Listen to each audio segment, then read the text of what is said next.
I have a story to tell you.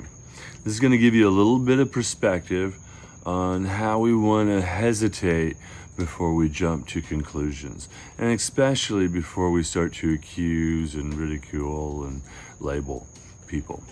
And so here's the story. I'm sitting on a train. I'm not really sitting on a train, it's a story. I'm sitting on a train, right? And then there's quite a few people on the train. The seats are pretty full.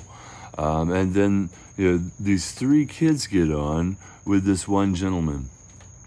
And he sits down and he looks a little somber, but he's just being quiet. But the kids, they're like all over the place. I mean, they're just going crazy.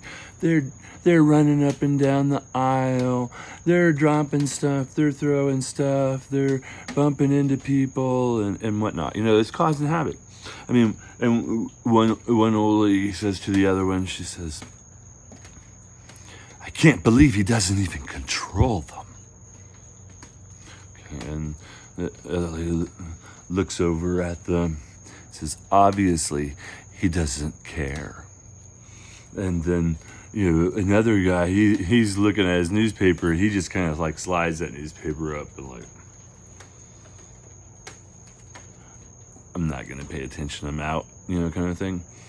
And finally, one person, they're just so bothered by this, They say to the guy, and they say, "Sir, can you take control of your children?" Right?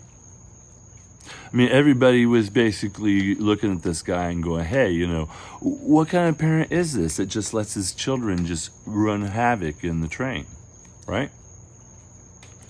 And so the gentleman then says, I mean, we all got the same perspective. Am I right? Are we all on the same page here? This guy, needed to take care of his kids. Right?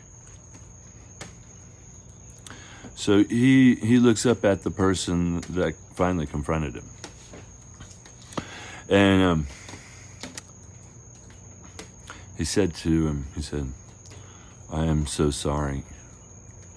We just came from the hospital and their mother died, and I'm not really sure how to handle it."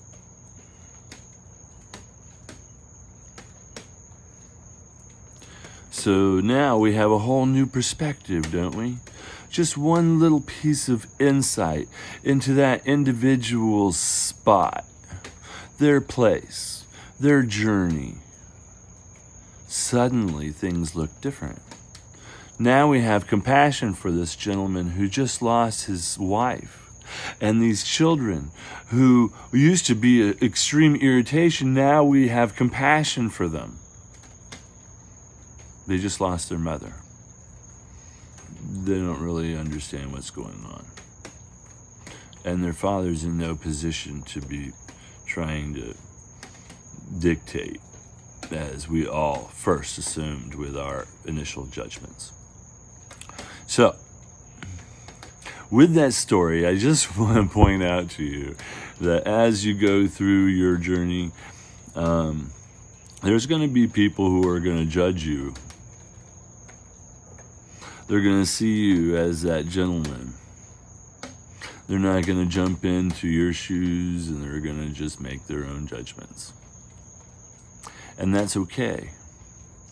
Because when you're on your journey and you're solid in your truth, it doesn't matter who comes along to try to hit you with a board, and try to knock you off your truth, because your truth is within. You can't be knocked off of it.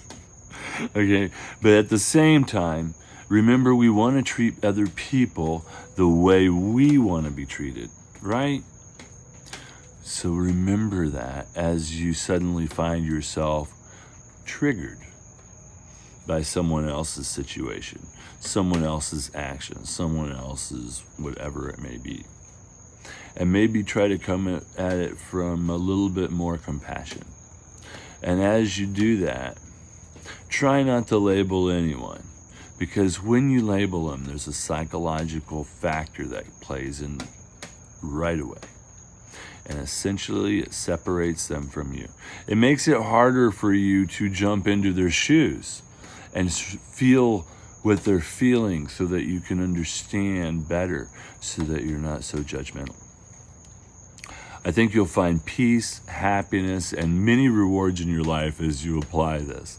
It's a simple story, and I hope that you will tell it with great vigor to other people so that just the truth of it can bring some light into more lives. So, night-night.